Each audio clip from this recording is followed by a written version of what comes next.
И този път, противно на всяка една традиция в моя канал, ще започна с стихотворението, което написах за новините от изминалата седмица. Продължаваме промяната ги заключиха. На продължаваме в панделата си името смениха. Киро, брат, да видиш готино ли е сега, като ме арестувахте от къщата в Банкя, 22-та вечерта. И разсърди се Борисов на Петков, а правителство да правя, звяз почти на 100% бях готов. Декларацията на кордона няма да подпиша, че момчето ме е здраво стиснал и във врата ми диша. А от парламента се чуват гласове. Добре дошли България, приехме ви в Шенген. Денков от трибуната преписва си и този феномен. И той докато важно обяснява, ГЕРБ го мъмрят, че без тях Шенген никакъв го няма. А отзад в залата дрънчат копейки. Трябва границите да си пазим. Питам го с какво бе Костя. Ние даже за децата нямаме линейки.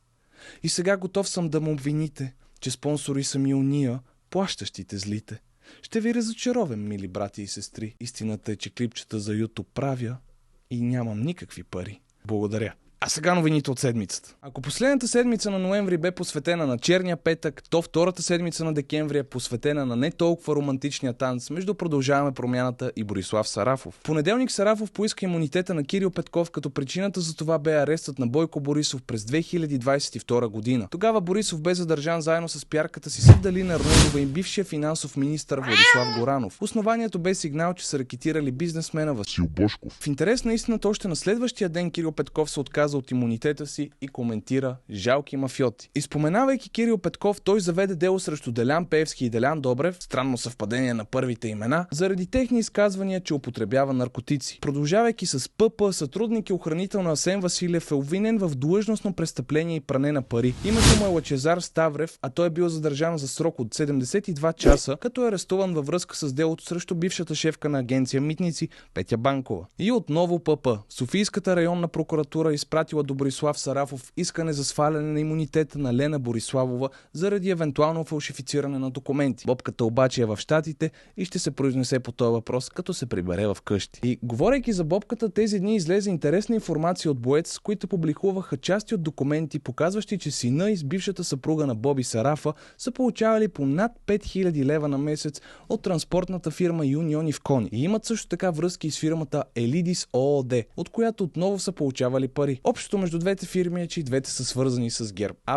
Само случайни хора. И преди да си кажете, че главният прокурор няма кой да го разследва, ще ви контрирам. Спецпрокурора Даниела Талева е точно за това, но тя даде да се разбере, че не вижда абсолютно нищо нередно и никакви престъпления по сигнала на боец срещу Сарафов. Обаче хайде стига с този бобо. Дайте да видим, ще има ли правителство, няма ли да има. След като парламент избра Наталия Киселова за председател, вече най-накрая може да се направи някаква стъпка към консултации и връчване на мандата. Преди да се връчи мандата на ГЕРБ, обаче между Радев и Пеевски прехвъркнаха отново искри. Това стана след като Румен Радев изключи ДПС ново начало от консултациите, а след това Пеевски обвини президента в нарушаване на Конституцията. На този отговор на Дидо румбата репликира. Цитирам дословно: ако има някаква заплаха за Конституцията, тя не идва от недопускането на компрометирани лица в президентството, а от тяхното проникване като метастази в редица други институции. Добра е утра, товариш Радев. Маладец. Да. Говорих дали ще има правителство или не. Да ви кажа, той Бойко май се разсърди на Кирил и Асен, че го извлякоха от дома му и трябваше да пикае в кофа и да се завива с оповръщано одеяло. Той забавя, но не забравя. И така той им се сърди, че са му сложили белезници, чака Петков да му се извини. Те не искат да преговарят с него, защото отказва да подпише санитарния кордон срещу Пеевски и иска пак да е премиер.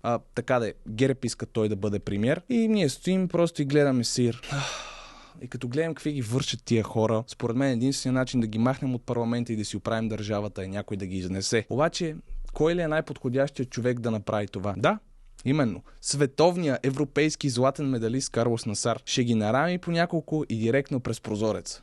И споменавайки Насар, той отново зарадва България и впечатли целия свят, след като спечели световното първенство по вдигане на тежести в Бахрейн и записа името си с златни букви в историята на българските щанги. Впечатляващ атлет, поздравления. А сега, правейки плавен преход, без да казвам нищо и защо съм наредил така темите, но все повече жертви на пирамидата Бетел започнаха да излизат наяве. 28 000 българи са повярвали, че могат да правят бързи пари с много усилия и за тяхно огромно съжаление са изгубили парите си. Някои от тях споделиха, че става въпрос за суми от над 20 или 30 хиляди лева и че това са били всичките им спестени пари. Но за да не задълбаваме само с негативни емоции, България може да се похвали вече, че официално член на Шенгенското пространство, като от 1 януари, драги съграждани, няма да има нужда да чакате, за да отидете и да изхарчите парите си на Гръцкото море. Шегата на страна, това е голям успех, срещу който обаче веднага бе направено всичко възможно да бъде опорочен по стара българска традиция с изказване от антиевропейските партии, че България ще бъде залят от бежанци и бла-бла, така нататък. Няма да стане споко. И говорейки за антиполитики и действия, в четвъртък се появи информация, че Руската федерация платила 69 милиона евро за пропаганда и груба намеса във вътрешните работи на България и Румъния. Данните са от български елфи, които твърдят, че разполагат с документи, доказващи парични потоци от Новосибирск, адресирани до България и северната ни съседка. Конкретни лица и фирми са замесени в мащабна схема за манипулация на обществото и продажба на лични данни. Един въпрос към зрителите.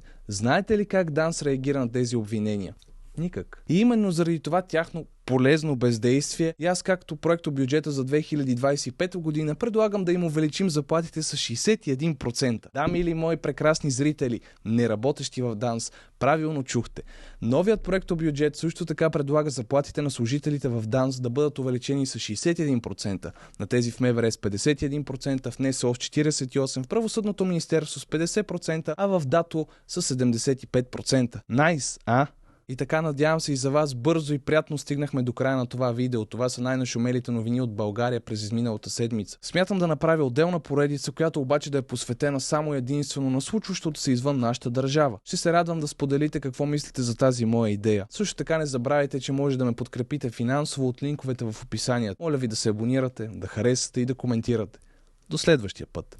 Чао!